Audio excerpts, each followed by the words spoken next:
तो देखो दोस्तों, हम देखेंगे आरक्षण। क्या देखेंगे? आरक्षण। जो पंचायती राज में आरक्षण का क्या प्रावधान है? आरक्षण। तो देखो, जो आरक्षण का प्रावधान है वो आरक्षण जो SC ST है, क्या है?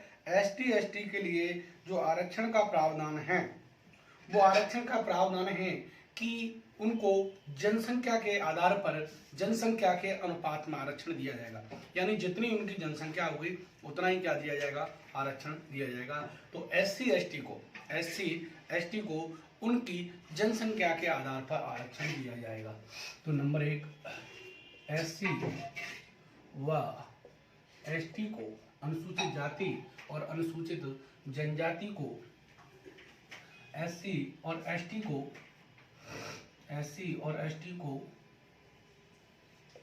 उनकी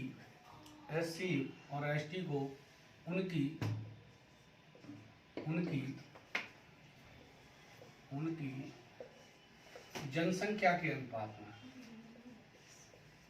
जनसंख्या के अनुपात में SC और ST को उनकी जनसंख्या के अनुपात में आरक्षण दिया जाएगा। तो SC और ST को कैसे दिया जाएगा? उनकी जनसंख्या के अनुपात में आरक्षण दिया जाएगा। यानी जो उनकी जनसंख्या होगी उतना ही क्या दिया जाएगा? आरक्षण दिया जाएगा। जिस राज्य में उनकी जितनी जनसंख्या है उतना ही क्या दिया जाएगा? आरक्षण दिया जाएगा। क्लियर? अब बात करते हैं महिलाओं को। तो देखो, SC ST को तो जनसंख्या में, महिलाओं को जो आरक्षण है वो आरक्षण है 1/3 यानी 33%। महिलाओं को, स्त्रियों को या महिलाओं को 1/3 आरक्षण दिया गया है। तो महिलाओं को कितना दिया गया है? जो पंचायती राज संस्थाओं में महिलाओं को जो आरक्षण दिया गया है वो दिया गया है 1/3। कितना दिया गया है? 1/3 दिया गया है। क्लियर? अब इसे देखो, 1/3 आरक्षण संविधान में दिया गया है। तो MP पहला राज्य है जिसने इस आरक्षण को 1/3 से बढ़ाकर 1/2 कर दिया है। यानी ये घटा नहीं है, बढ़ा है। पहले 33% था, अब इसे कितना कर दिया? 50%। तो हम देखेंगे कि MP मध्य प्रदेश पहला राज्य है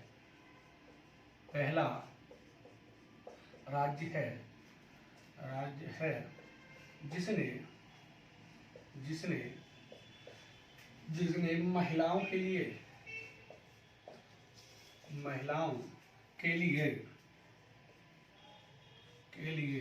आरक्षण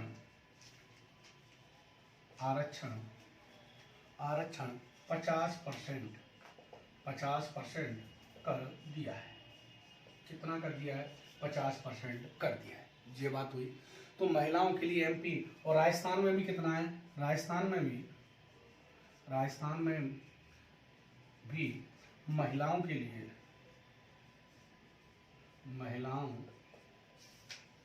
लिए आरक्षण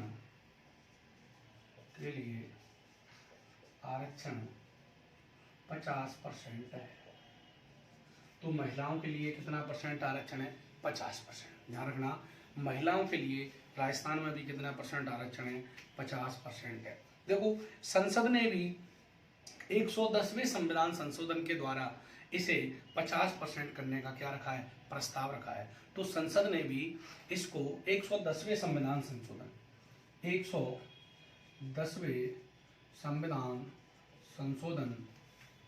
के द्वारा इसे 50% का प्रस्ताव है। अभी पास नहीं हुआ है, प्रस्ताव है। केवल क्या है? प्रस्ताव है। तो महिलाओं के लिए संविधान में जो आरक्षण है वो कितना है? 50%। कितना है? 50। और महिलाओं के लिए 33% है, जिसे बढ़ाकर 50% कर दिया गया है। पहला MP है जिसने 50 किया है, और राजस्थान में भी कितना है? 50 है। क्लियर? ये बात हुई। एक अरुणाचल प्रदेश राज्य है जहां पर एसटी एसटी को आरक्षण नहीं है। तो इसमें विशेष प्रावधान है कि अरुणाचल प्रदेश में एससी एसटी को आरक्षण नहीं दिया गया है। पहली ये बात। दूसरी बात, ओबीसी के लिए आरक्षण का क्या प्रावधान है? तो ओबीसी के लिए वही बात है, ओबीसी को आरक्षण देना है कि नहीं देना है, कितना देना है, ये कौन निर्धारण करेगा? यह राज्य विधानमंडल निर्धारित करेगा। तो अब देखते हैं पहले नोट में, अरुणाचल प्रदेश में अरुणाचल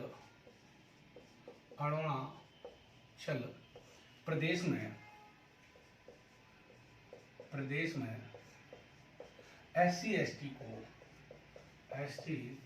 को कोई आरक्षण नहीं है, कोई आरक्षण नहीं है, कोई आरक्षण नहीं है, कोई आरक्षण नहीं है एससी एसटी को अरुणाचल में।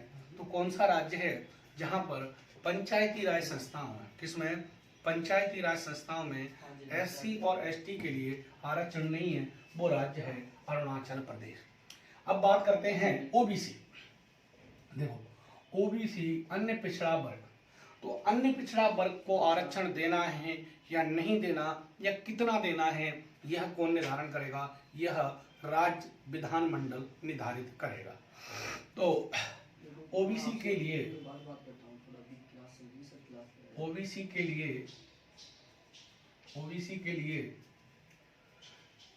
आरक्षण देना है या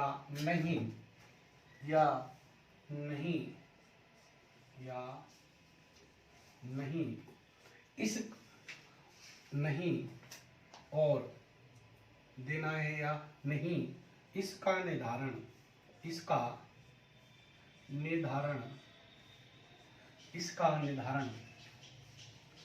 राज्य विधानमंडल करेगा। इसका निर्धारण राज्य विधानमंडल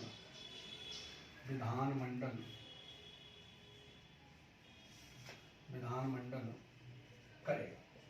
तो इसका निर्धारण कौन करेगा? राज्य विधानमंडल। और कितना देना है,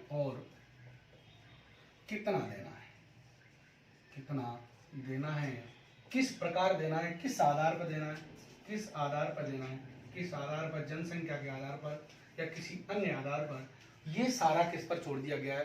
राज्य विधानमंडल पर छोड़ दिया गया है। तो हमने देखा कि बहुत सारी चीजें हैं जिनको किस पर छोड़ दिया गया है? राज्य विधानमंडल पर छोड़ दिया गया है। इसके बाद देखते हैं इसका कार्यकाल। तो अनुच्छेद 243 में इनके कार्यकाल का उल्लेख है। तो अब देखते हैं इनका कार्यकाल। इनका कार्यकाल देखो, टाइम पीरियड, कार्यकाल।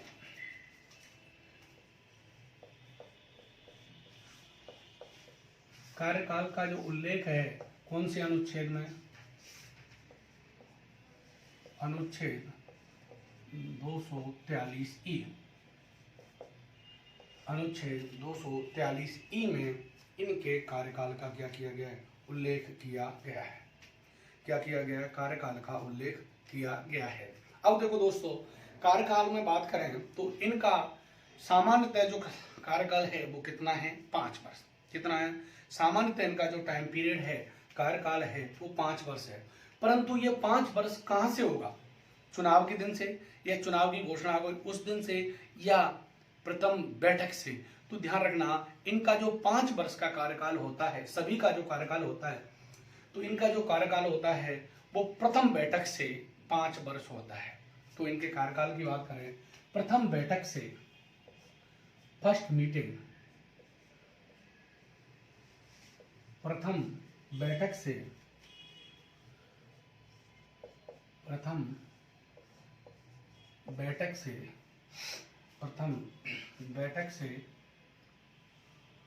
5 वर्ष तक, प्रथम बैठक से 5 वर्ष तक, प्रथम बैठक से लेकर के कितना होगा? 5 वर्ष। तो देखो, इनका जो कार्यकाल है वो पहली बैठक से लेकर के और 5 वर्ष तक, तो यानी कि इनकी कार्यकाल की गणना कहां से की जाएगी? प्रथम बैठक जिस दिन फर्स्ट मीटिंग होगी उस दिन से इनका क्या किया जाएगा, कार्यकाल का गठन कार्यकाल को गणना की जाएगी। तो पहली बैठक से लेकर के 5 वर्ष तक। परंतु यदि कोई अध्यक्ष का पद या कोई सदस्य है, जैसे पंचायत समिति सदस्य हुआ, जिला परिषद का सदस्य हुआ, या अध्यक्ष उपाध्यक्ष का पद रिक्त हो जाता है, बीच में क्या हो जाता है, रिक्त हो जाता है, जैसे सरपंच, उप सरपंच, तो ऐसी स्थिति में इनके जो चुनाव होंगे वो शेष कार्यकाल के लिए होंगे, पूर्ण कार्यकाल के लिए नहीं होंगे। जैसे मान के चलो सरपंच है और सरपंच 2 साल तक रहे, कितने साल तक रहे, 2 साल तक, और उसके बाद उनकी मृत्यु हो गई या किसी भी कारण से क्या हो गया, पद रिक्त हो गया। तो ऐसी स्थिति में केवल कितने वर्षों तक, 2 वर्षों तक, 2 वर्ष रहे हैं, तो शेष कितना बचा, 3 साल। तो अब 3 साल के लिए चुनाव होंगे। कितने साल के लिए, 3 साल के लिए चुनाव किए जाएंगे। तो बीच में कोई पद रिक्त होने पर शेष कार्यकाल के लिए चुनाव कराए जाएंगे। और ये स्पष्ट है कि ऐसी स्थिति में 6 माह के भीतर चुनाव कराना आवश्यक है। ऐसा नहीं है कि साल 2 साल तक डालते रहो और चुनाव ना कराओ। तो पहली शर्त क्या है, बीच में रिक्त होने पर 6 माह में चुनाव कराने होंगे और जो इलेक्शन होगा वो शेष कार्यकाल के लिए होगा। तो दूसरा, कोई स्थान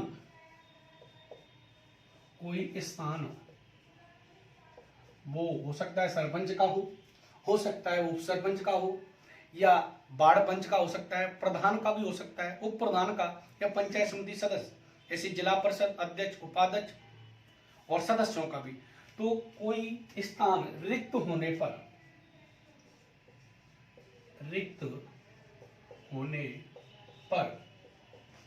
6 माह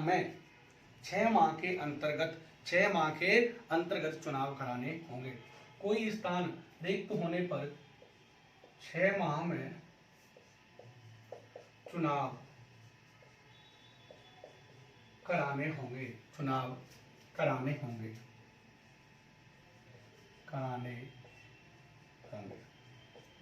6 माह में क्या कराने होंगे, चुनाव कराने होंगे। और ऐसी स्थिति में जो चुनाव होंगे वो शेष कार्यकाल के लिए होंगे। ऐसी स्थिति में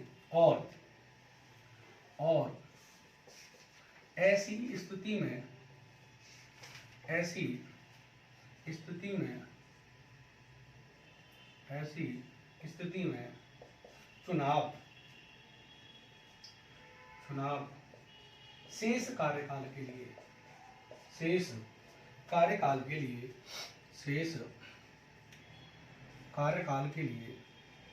कार्यकाल के लिए होंगे। कैसे होंगे, शेष कार्यकाल के लिए होंगे। और देखो ध्यान देने की बात है, यदि चुनाव में 6 माह बचे हैं तो कोई पद रिक्त हो गया, तो 6 माह बचे हैं तो चुनाव नहीं कराएंगे, क्योंकि 6 माह बचे हैं और 6 माह के लिए उपचुनाव कराओ, इतना पैसा झंझट। तो ऐसी स्थिति में अंतिम 6 माह बचे हों और पद कोई रिक्त हो जाए तो ऐसी स्थिति में चुनाव नहीं कराए जाएंगे। तो नंबर तीसरा, यदि अंतिम 6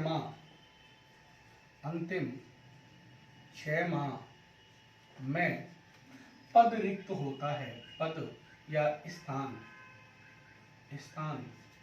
रिक्त होता है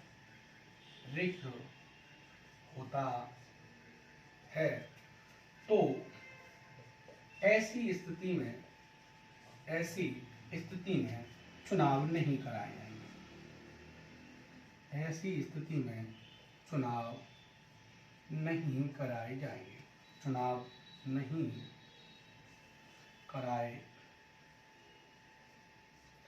जाएंगे। ऐसी स्थिति में चुनाव नहीं कराए जाएंगे यदि समय क्या बचा हो, अंतिम बचा हो, तो ऐसी स्थिति में कार्य नहीं कराए जाएंगे। क्लियर। अब देखते हैं पंचायती राज के कार्य। तो जो कार्यों का उल्लेख है अनुच्छेद 243 जी, कौन से में, 243 जी। अब इनके कार्यों को देखते हैं दोस्तों।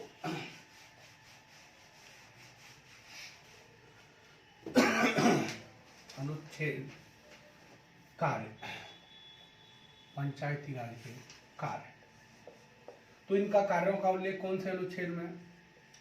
243 जी, 243 जी में इनके कार्यों का उल्लेख किया गया है। तो देखो, जो इनके कार्य हैं ये हैं आर्थिक विकास और सामाजिक न्याय के लिए ये योजना तैयार करेंगे। आर्थिक विकास और सामाजिक न्याय के लिए क्या करेंगी? योजना तैयार करेंगी। पहला कार्य तो हम ये लिखते हैं कि आर्थिक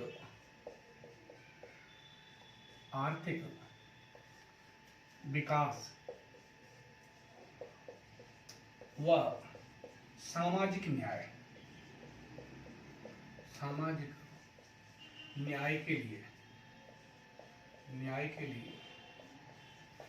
के लिए योजना तैयार करना के लिए योजना तैयार करना। देखो दोस्तों, समझो, यानी जो पंचायती राज है वो आर्थिक विकास, यानी ज्यादा से ज्यादा आर्थिक विकास कैसे किया जाए इसके लिए वो प्लानिंग करेंगे। स्वयं क्या करेंगे? प्लानिंग। जैसे भारत सरकार के लिए तो प्लानिंग करने के लिए पहले योजना आयोग था, अब कौन है? नीति आयोग। परंतु इनसे कहा गया है कि ये अपने विकास के लिए स्वयं क्या करेंगी? योजना बनाएंगी, प्लानिंग करेंगे। दूसरा, ज्यादा से ज्यादा सामाजिक न्याय, लोगों को, जनता को ज्यादा से ज्यादा कैसे सामाजिक न्याय प्राप्त हो, लोगों के बीच भेदभाव, जाति, धर्म, लिंग, स्थान के आधार पर भेदभाव नहीं किया जाए, ज्यादा से ज्यादा लोगों को सामाजिक न्याय प्राप्त हो, इसके लिए ये क्या करेंगी? योजना तैयार करेंगी। दूसरा, विधानमंडल को ये कहा गया है, निर्देश दिया गया है कि राज्य विधानमंडल इनको वो शक्तियां और कार्य सौंपेगा जो इनके लिए आवश्यक है, जिससे वो ज्यादा से ज्यादा क्या कर सकें? विकास कर सकें।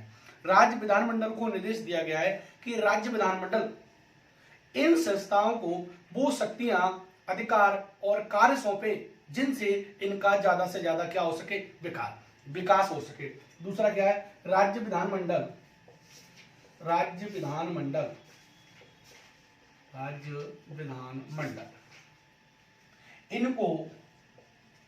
इनको यानी पंचायती राज को, इनको वे शक्तियां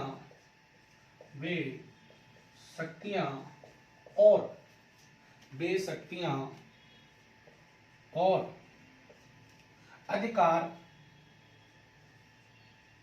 अधिकार सौंपे जिससे ये ज्यादा से ज्यादा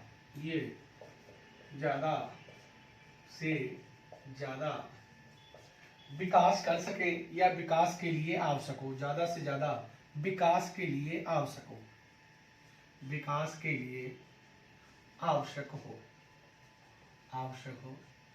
हो। और अगले कार्य की बात करें तो इसी अनुच्छेद में कहा गया है कि 11वीं अनुसूची में निर्धारित जो कार्य हैं, 29 विषय हैं, उनके वो जो कार्य हैं, 29 विषय हैं, उन विषयों पर ये क्या करेंगी? कार्य करेंगी। तो 11वीं अनुसूची में प्रदान किए गए 29 विषयों पर ये कार्य करेंगी। तो जो भी उस 29 विषय, सफाई करना, लाइट की व्यवस्था करवाना, सड़क बनवाना, पुल बनवाना, ये इसके कार्य हैं। तो इसमें अगला कार्य क्या है कि 11वीं अनुसूची में प्रदान किए गए 29 विषयों पर कार्य करेंगे। तो हम लिख सकते हैं 11वीं अनुसूची में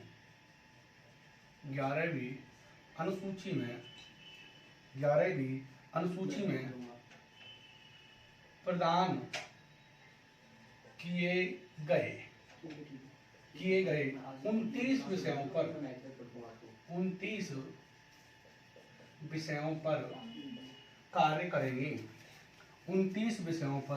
कार्य करेंगे। 29 विषयों पर क्या करेंगे? कार्य करेंगे। तो देखो दोस्तों, इनके कार्यों की बात करें तो इनको क्या है? ये संस्थाएं आर्थिक विकास और सामाजिक न्याय के लिए क्या करेंगी? योजना तैयार करेंगी, यानी जिससे सामाजिक न्याय प्राप्त हो और ज्यादा से ज्यादा क्या हो? विकास हो। इसके लिए प्लानिंग करेंगे। क्या करेंगे? प्लानिंग करेंगे। और राज्य विधानमंडल इनको वो शक्तियां अधिकार सौंपेंगे जिनसे इनका ज्यादा से ज्यादा विकास हो या इनके लिए आवश्यक हो। तीसरा, इनको देखो पंचायती राज संबंधित कौन सी अनुसूची है, 11वीं। तो इन अनुसूची में जो 29 विषय दिए गए हैं उन 29 विषयों पर ये क्या करेंगे साहब, ये कार्य करेंगे, ये कार्य हैं। अब देखते हैं वित्त आयोग, राज्य वित्त आयोग, राज्य वित्त आयोग। तो दोनों का एक साथ देखेंगे, ग्रामीण और शहरी का। तो देखो राज्य वित्त आयोग, राज्य वित्त आयोग, वित्त आयोग, राज्य वित्त आयोग। देखो इसका जो उल्लेख है वो है 243I और 243Y। आई में तो ग्रामीण संस्थाओं के लिए, पंचायती राज के लिए, और बाई में नगर पालिका यानी शहरी संस्थाओं के लिए। तो दोनों का एक साथ देख रहे हैं, दोनों का अनुच्छेद भी एक ही अलग अलग है। तो 243I व 243Y ये किससे है, इसे 74वां संविधान संशोधन के द्वारा जोड़ा गया। इसको बाद में 74वां और इससे 73वां जो हम पढ़ ही रहे हैं। क्लियर। तो देखो अब जो वित्त आयोग है, अब इसकी संख्या का कि कितने सदस्य होगा इसका संविधान में कोई निर्धारण नहीं है। यानी संविधान में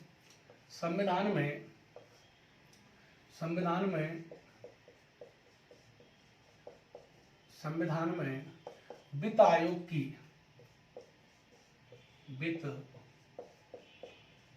की सदस्य संख्या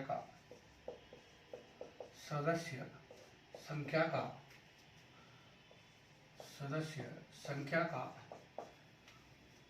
निर्धारण नहीं किया गया है, निर्धारण नहीं किया गया है। इनका जो सदस्य संख्या है संविधान में इसका क्या नहीं है। तो सवाल आता है संविधान के अनुसार वित्त आयोग कितने सदस्य होगा, कोई उल्लेख नहीं किया गया है। संविधान में इनकी सदस्य संख्या का क्या नहीं है, उल्लेख नहीं किया गया है।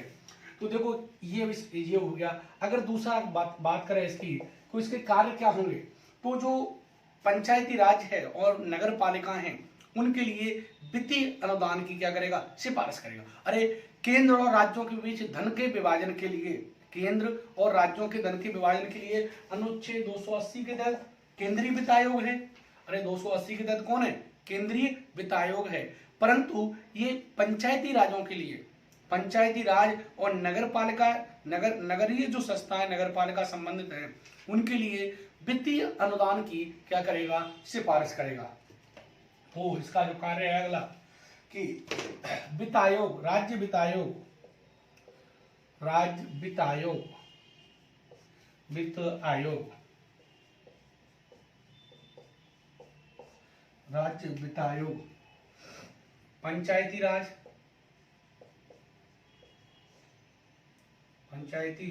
राज व नगर पालिकाओं के लिए, दोनों का एक साथ देख रहे हैं, नगर पालिकाओं के लिए वित्तीय अनुदान की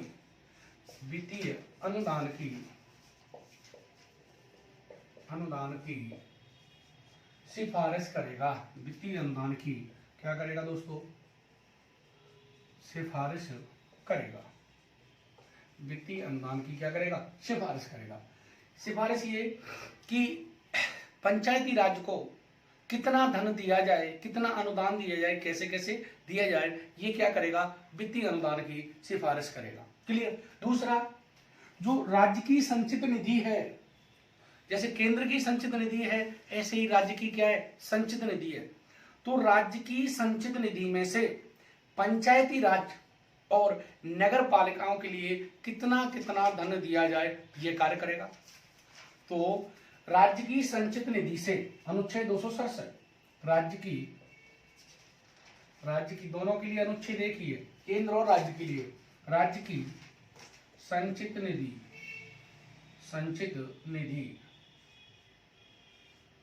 अनुच्छेद कौन सा है, 267। राज्य की संचित निधि से पंचायती राज व नगर पालिकाओं के लिए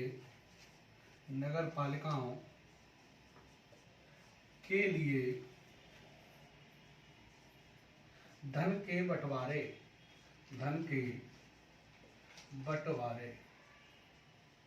बंटवारे की सिफारिश करेगा।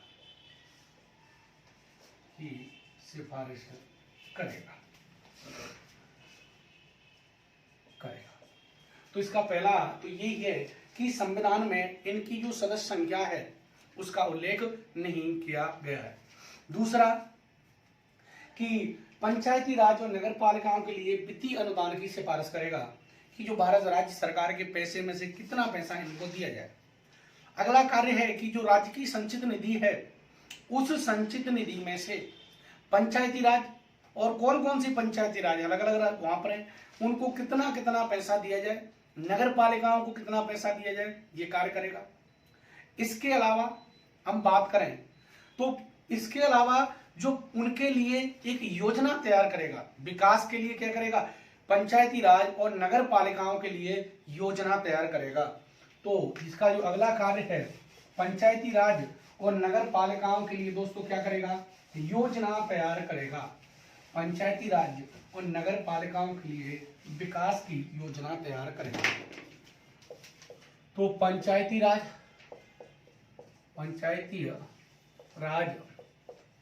व नगर पालिकाओं के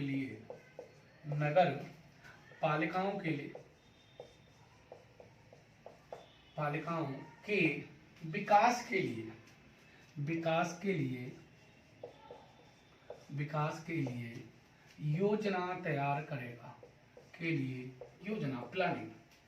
योजना तैयार करेगा। ओके। ये अगर हम बात करें कि राजस्थान में प्रथम वित्त आयोग का गठन 1995 केसी गोयल की अध्यक्षता में किया गया था। और अभी कितने वित्त आयोग हो गए, तो अभी हम वित्त आयोगों की बात करें तो हमारे यहाँ राजस्थान में 5 वित्त आयोगों का गठन किया गया है, जिसके अध्यक्ष कौन है, डॉक्टर ज्योतिकिरण शुक्ला। तो राजस्थान में प्रथम वित्त आयोग का गठन राजस्थान में प्रथम वित्त आयोग का गठन प्रथम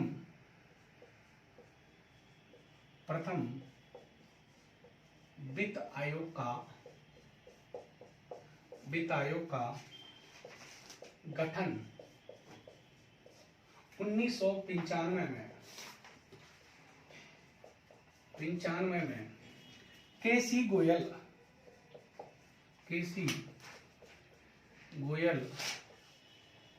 की अध्यक्षता में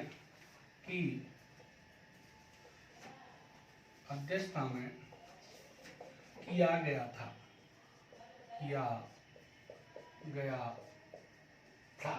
किसकी अध्यक्षता में किया गया था, केसी गोयल की अध्यक्षता में किया गया था। और वर्तमान 5वें वित्त आयोग की अध्यक्ष और वर्तमान 5वें वित्त आयोग की अध्यक्षता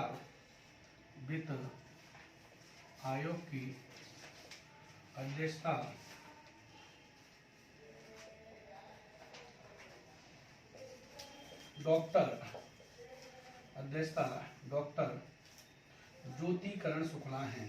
अध्यक्ष डॉक्टर ज्योतिकिरण शुक्ला है। कौन है, ज्योतिकिरण शुक्ला है। क्लियर। तो हमने देखो अगर देखा जाए तो ये आपके जो आयोग हैं उन आयोगों में भी टॉपिक है जो हमने यहाँ पर देख लिया। इससे ज्यादा हमें पढ़ने की वहां भी जरूरत नहीं है। तो हमने इसको क्या देख लिया, जो आपके वहां पर पद हैं यानी जो आयोग हैं उन आयोगों में भी हम जो आपका वित्त आयोग है वो देख लिया। अब देखो जो आपका अगला टॉपिक है वो है साहब चुनाव आयोग। तो दोनों के कॉमन चुनाव आयोग को देखेंगे। चुनाव आयोग, चुनाव आयोग या राज्य चुनाव आयोग, राज्य चुनाव आयोग, इसको भी हम कॉमन देखेंगे दोनों का। तो देखो अब जैसे आपके जो टॉपिक में है आयोगों में राज्य चुनाव आयोग है, तो वहां इसको पढ़ने की जरूरत नहीं है, हम यहीं कवर कर रहे हैं। तो वहां देखते हैं राज्य चुनाव आयोग, राज्य चुनाव आयोग, राज्य चुनाव आयोग, राज्य चुनाव आयोग, राज्य चुनाव आयोग। क्लियर। अगर अनुच्छेदों की बात करें तो दोनों के कॉमन अनुच्छेद लेंगे। 243 के, 243 के व 243 ZA, दोनों को क्या ले लेते हैं, कॉमन ले लेते हैं। तो इन दोनों अनुच्छेदों में इसका क्या किया गया है, उल्लेख किया गया है। अब देखते हैं जो राज्य चुनाव आयोग है, इस राज्य चुनाव आयोग का जो पद नाम है, इसका नाम है राज्य निर्वाचन आयुक्त। तो इसका पद नाम देखते हैं सबसे पहले, पद नाम, पद नाम। तो इसको किस नाम से जाना जाता है, राज्य निर्वाचन आयुक्त के नाम से जाना जाता है। किसके नाम से जाना जाता है, राज्य निर्वाचन आयुक्त के नाम से जाना जाता है। इसका जो पद नाम है राज्य निर्वाचन आयुक्त, निर्वाचन आयुक्त, निर्वाचन आयुक्त, राज्य निर्वाचन आयुक्त। तो इसका जो पद नाम क्या हुआ, यानी इसका जो पद नाम हुआ वो हुआ राज्य निर्वाचन आयुक्त, इसका पद नाम हुआ। अब अगर बात करें इसकी जो नियुक्ति है वो कौन करते हैं, राज्यपाल करते हैं। अब देखा जाए तो देखो संविधान में इनकी योग्यताओं का उल्लेख नहीं किया गया है, संविधान में इनकी योग्यताओं का नहीं किया गया है, इनके कार्यकाल का भी उल्लेख नहीं किया गया है। तो योग्यताओं की बात करें तो इनकी योग्यता संविधान में निर्धारित नहीं है, परंतु जो आईएएस अधिकारी होता है, वरिष्ठ आईएएस अधिकारी, वो इसकी इस पद पर नियुक्ति की जाती है। तो राज्यपाल द्वारा इनकी नियुक्ति की जाती है, राज्यपाल द्वारा, राज्यपाल द्वारा इनकी नियुक्ति की जाती है, राज्यपाल द्वारा इनकी नियुक्ति की जाती है, नियुक्ति की जाती है, की जाती है। संविधान में इनकी योग्यताओं का उल्लेख नहीं किया गया है, संविधान में क्या नहीं है, इनकी योग्यताओं का उल्लेख नहीं किया गया है। एक ये वरिष्ठ आईएएस अधिकारी होता है, क्या होता है,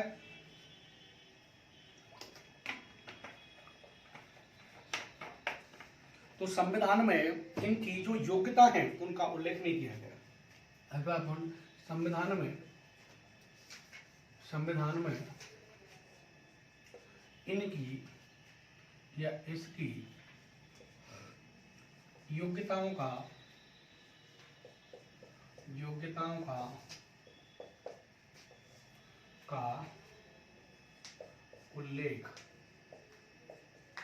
उल्लेख नहीं किया गया, नहीं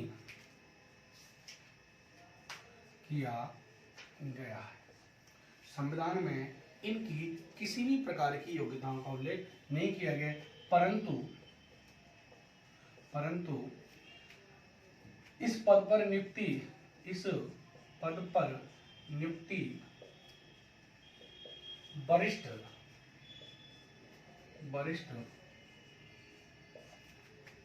आईएएस अधिकारी, वरिष्ठ आईएएस अधिकारी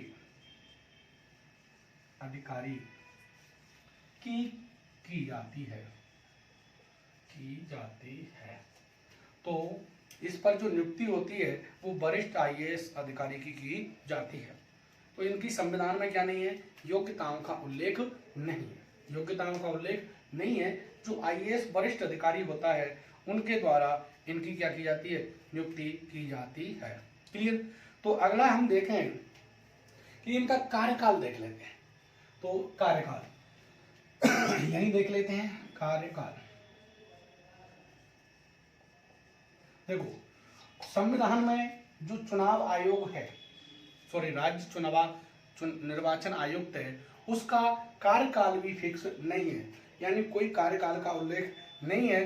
परंतु अपने राजस्थान में इनकी जो कार्यकाल है वो 5 वर्ष और सेवानिवृत्ति की आयु है वो 65 वर्ष रखी गई है। कार्यकाल कितने? 5 वर्ष या 65 वर्ष, जो भी हो, 5 वर्ष या 65 वर्ष। तो हम कह सकते हैं सेवानिवृत्ति की आयु कौन सी है? 65 वर्ष। अगर वो पहले भी 5 वर्ष पहले हो जाते हैं तो पहले, अगर 65 वर्ष पहले होता है तो 65 वर्ष पहले। तो इनका जो कार्यकाल है वो क्या है? संविधान में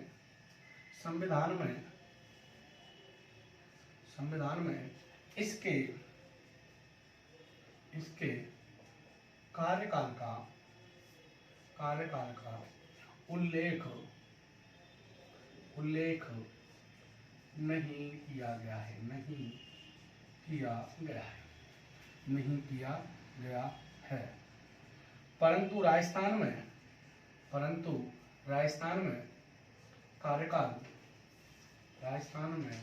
कार्यकाल 5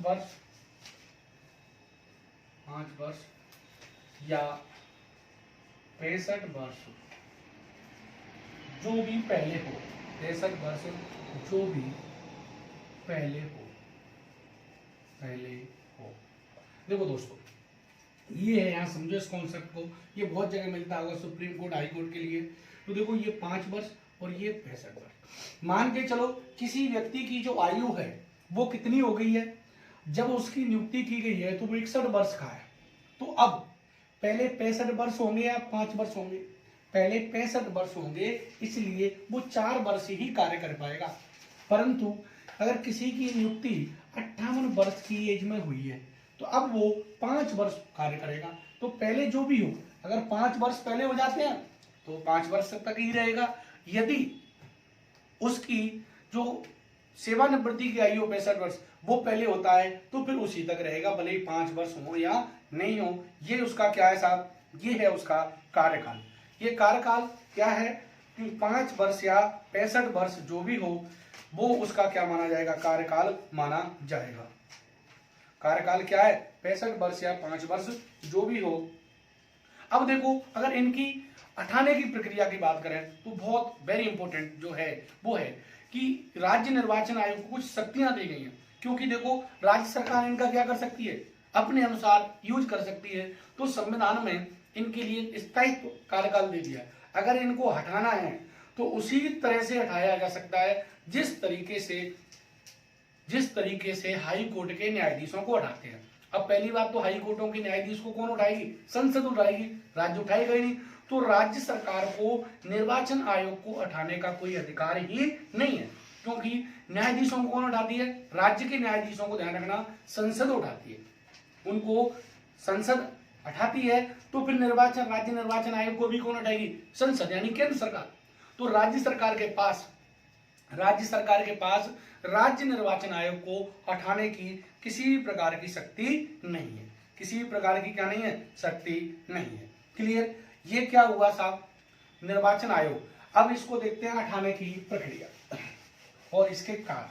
अब इनको आपको जहां पर जो आपके आयोग हैं तो वहां पर पढ़ने की जरूरत नहीं है। यहां पर ये क्या हो गया? कंप्लीट हो गया है पूरा। अब इसका कार्यकाल तो हो गया। हटाने की प्रक्रिया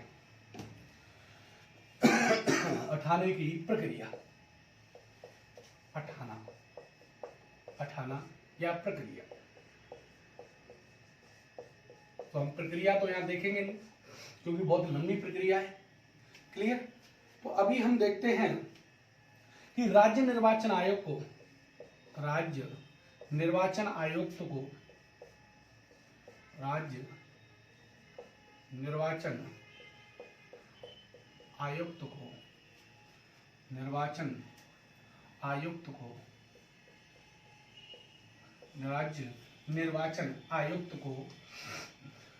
निर्वाचन आयुक्त को उसी प्रक्रिया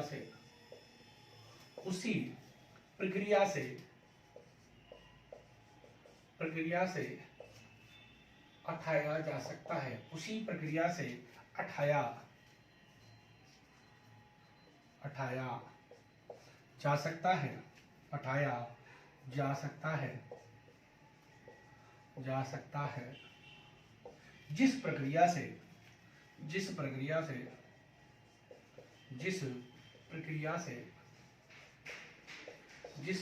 से हाई कोर्ट के न्यायाधीशों को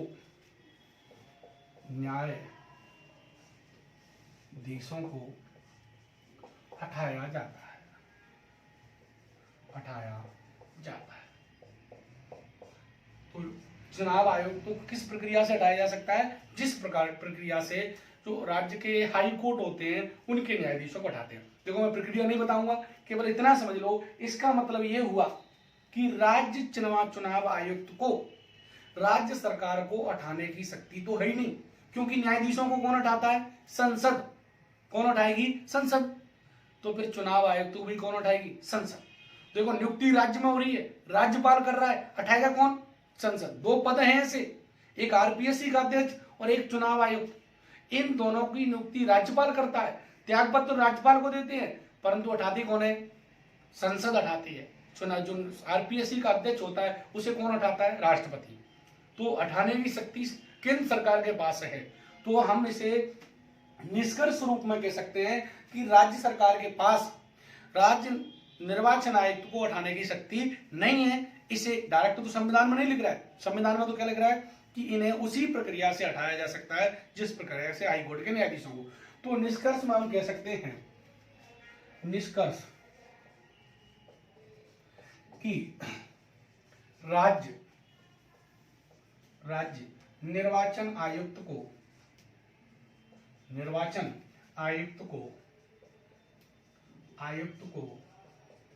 हटाने की शक्ति राज्य सरकार के पास नहीं है। राज्य सरकार के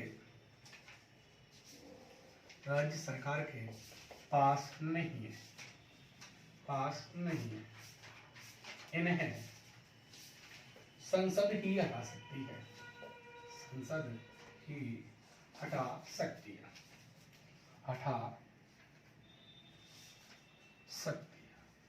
क्लियर दोस्तों? कौन हटा सकती है? इन्हें केवल संसद के द्वारा ही हटाया जा सकता है। क्लियर? अब बात करते हैं इनके कार्यों की।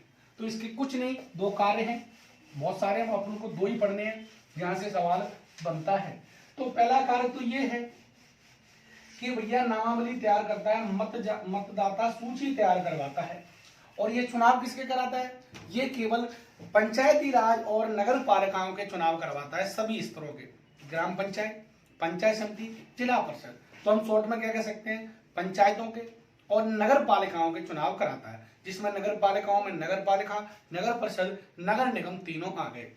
तो हम कह सकते हैं इसके कार्यों में कार्य। तो पहले तो हम नंबर 1 ले लें, चुनाव कराना।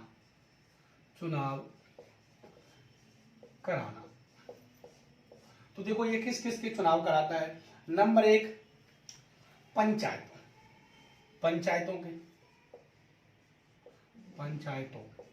जिसमें कौन कौन आ गया पंचायतों में दोस्तों?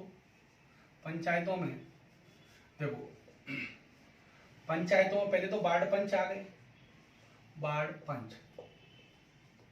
दूसरा आ गया सरपंच, और तीसरा आ गया उप सरपंच।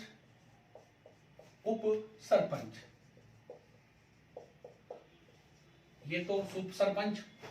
और इसके बाद पंचायत समिति सदस्य, पंचायत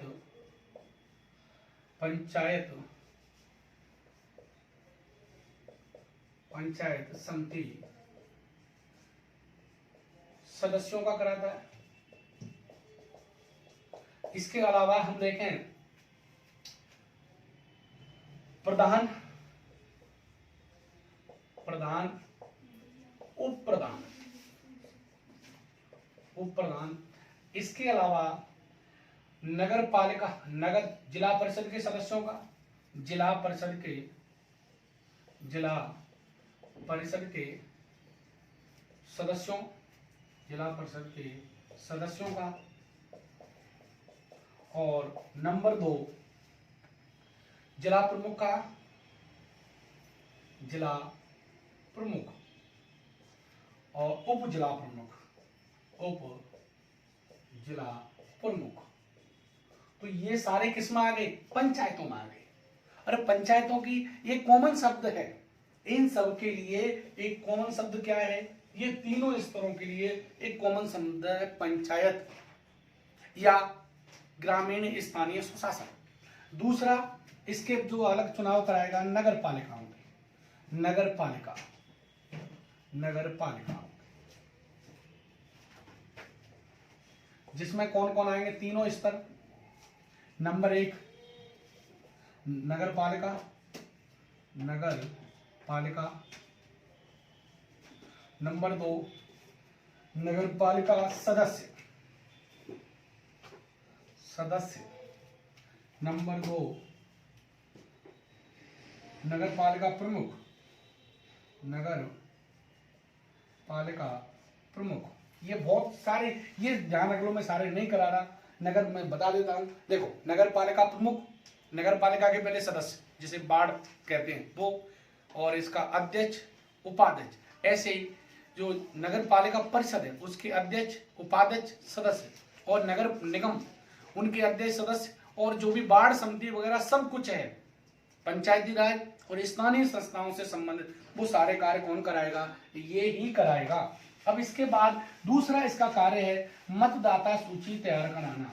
बस ये समझो क्या है? मतदाता सूची तैयार कराना अगला कार्य है, मतदाता सूची तैयार कराना। अगला नंबर 2 इसका कार्य है मतदाता, मतदाता भी तैयार हो रही है ना, मतदाता सूची तैयार कराना, तैयार कराना, मतदाता सूची तैयार कराना। इसके क्या, इसके कार्य, ये इसके कार्य है। क्लियर? अब देखो दोस्तों, मैं आपको एक चार्ट बनाऊंगा। क्या बनाऊंगा? चार्ट। इससे पूरी की पूरी जो आपकी क्या है पंचायती राज है वो आ जाएगी समझ में। कौन चुनाव, कौन शपथ, क्या क्या क्या क्या नहीं होता, वो सारा का सारा इस चार्ट से समझ में आ जाएगा। तो देखो मैं लेता हूं इनके 3 स्तर लेता हूं। कितने लेता हूं? 3। इस बोर्ड पर आएगा नहीं, परंतु अपनी कोशिश रहेगी उस चार्ट के माध्यम से। देखो पहला ले लेते हैं हम ग्राम पंचायत। क्या ले लेते हैं? ग्राम पंचायत, ग्राम पंचायत। और ग्राम सभा तो हमने पढ़ी, ग्राम पंचायत। दूसरा है पंचायत समिति, पंचायत समिति, पंचायत समिति। जो ब्लॉक स्तर पर होती है पंचायत समिति। और अगला है जिला परिषद, जिला परिषद, जिला परिषद। देखो दोस्तों, ग्राम पंचायत और पंचायत समिति और जिला परिषद, अब इनको अलग अलग तरीके से देखते हैं। अगर बात करें तो जो ग्राम पंचायत है इसका अध्यक्ष कौन होता है? इसका जो अध्यक्ष होता है वो होता है सरपंच। हमारे यहाँ कौन होता है? इसका नाम है सरपंच। जो पंचायत समिति है इसका जो अध्यक्ष है इसका नाम क्या है? प्रधान। कौन है साहब? प्रधान है। और जिला प्रमुख का अध्यक्ष कौन होता है? जिला प्रमुख, जिला प्रमुख, जिला प्रमुख कौन होता है? जिला प्रमुख। क्लियर? तो पंचायत समिति का अध्यक्ष कौन हुआ? प्रधान। जिला परिषद का कौन हुआ? जिला प्रमुख। और ग्राम पंचायत का कौन हुआ? सरपंच। दूसरा लेते हैं उपाध्यक्ष। ठीक है मेरे प्यारे दोस्तों, उपाध्यक्ष।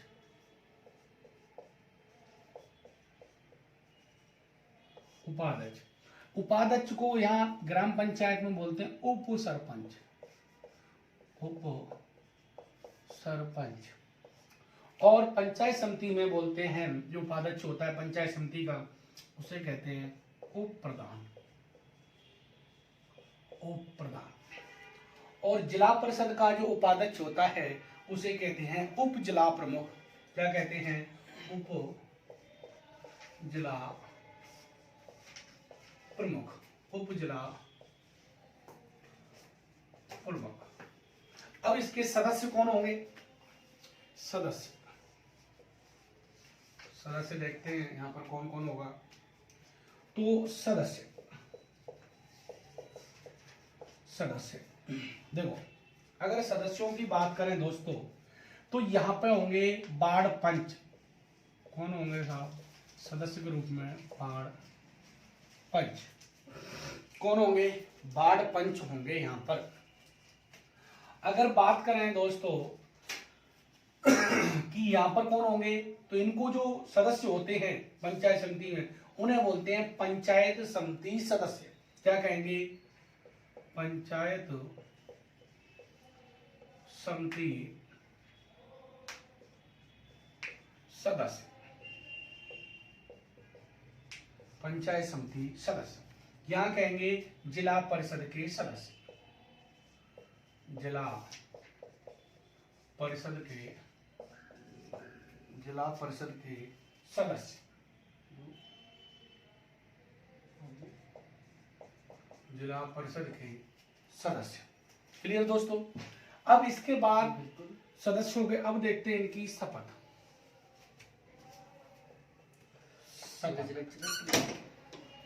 देखो दोस्तों, शपथ की बात करते हैं। शपथ, तो देखो जो सरपंच होता है इसको शपथ कौन दिलाता है? देखो, इनको जो शपथ दिलाएगा जो चुनाव कराने आएगा। जो चुनाव कराने आएगा, और चुनाव कराने कौन आता है? जो देखो, जिसे बोलते हैं चुनाव अधिकारी या पीठासीन अधिकारी। जो यहाँ पर चुनाव कराने आता है, जिस केंद्र पर सरपंच का चुनाव होता है, उसका जो अधिकारी होता है उसे कहते हैं पीठासीन अधिकारी। तो इनको शपथ भी कौन दिलाएगा? पीठासीन अधिकारी इनको शपथ दिलाएगा। तो इनको शपथ दिलाएगा पीठासीन अधिकारी। पीठासीन अधिकारी इनको शपथ दिलाएगा। इसके बाद इनको शपथ कौन दिलाएगा? तो इनको शपथ दिलाएगा BDO, block development officer. Block development officer, यानी प्रधान को जो शपथ दिलाएगा वो मेरे दोस्तों कौन दिलाएगा? Block development officer. Clear?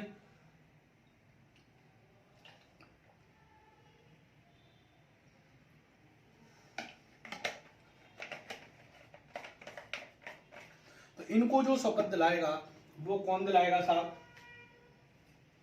BDO. अगर इसकी बात करें तो इनको जो शपथ दिलाएगा सीईओ, चीफ एग्जीक्यूटिव ऑफिसर, मुख्य कार्यकारी अधिकारी। मुख्य कार्यकारी अधिकारी। कार्यकारी अधिकारी। मुख्य कार्यकारी अधिकारी, इनको शपथ देगा। तो सरपंच को शपथ कौन दिलाएगा? जो पीठासीन अधिकारी होगा। पीठासीन का मतलब है जो वहां पर चुनाव कराने आएगा। जो वहां पर क्या कराने आएगा? चुनाव, वो शपथ दिलाएगा। अब प्रधान को, उप प्रधान को, इनको शपथ कौन दिलाएगा? ये सदस्यों को। इनको दिलाएगा ब्लॉक डेवलपमेंट ऑफिसर, बीडीओ। कौन दिलाएगा? बीडीओ। और जिला प्रमुख के अध्यक्ष और उपाध्यक्षों को जो शपथ दिलाएगा वो कौन दिलाएगा? सीईओ, मुख्य कार्यकारी अधिकारी। अब देखो, अब इनकी त्याग पत्र की बात करते हैं। किसकी बात करते हैं? पहले इनका प्रशासनिक अधिकारी देखते हैं। प्रशासनिक अधिकारी। प्रशासनिक अधिकारी। प्रशासनिक अधिकारी। तो देखो यहां पर जो प्रशासनिक अधिकारी होता है, जो गांव में ग्राम स्तर पर ग्राम पंचायत स्तर पर, इसे क्या बोला जाता है? प्रशासनिक अधिकारी होता है, इसे बोला जाता है साहब क्या? ग्राम सचिव। ग्राम सचिव। ग्राम सचिव। ग्राम सचिव बोला जाता है। क्या बोला जाता है? जो ग्राम सचिव बोला जाता है किसको? जो ग्राम पंचायत स्तर पर प्रशासनिक अधिकारी होता है, सरकार का जो अधिकारी होता है, उसे बोलते हैं क्या? ग्राम सचिव। अब यहां पर देखते हैं तो यहां पर कौन होता है? बीडीओ ही होता है। यानी पंचायत समिति स्तर पर जो राजस्थान सरकार का प्रशासनिक अधिकारी होता है, वो कौन होता है? बीडीओ। तो पंचायत समिति स्तर पर कौन होता है? बीडीओ। और ध्यान रखना जिला स्तर पर भी कौन होता है? सीईओ। कौन होता है? सीईओ होता है। ध्यान रखना। तो जिला परिषद का कौन? सीईओ। एक बार इसको समझते हैं फिर आगे बढ़ेंगे। बहुत लंबा चार्ट है। अभी इसमें त्याग पत्र किसे देगा, उठाएंगे कैसे, कितने पे गठन होगा, बहुत लंबी प्रक्रिया है, थोड़ा टाइम कम है तो अभी इसको देखते हैं क्योंकि इसको समझना भी है। तो देखो जो ग्राम पंचायत का अध्यक्ष होता है अपने राजस्थान में, इसे क्या कहा गया है? इसे कहा गया है क्या? सरपंच। ग्राम पंचायत का जो उपाध्यक्ष होता है, इसे राजस्थान में क्या कहते हैं? उप सरपंच। अरे ग्राम पंचायत के अध्यक्ष को, उपाध्यक्ष को अपने राजस्थान में कहते हैं उप सरपंच। अब बात करते हैं सदस्य।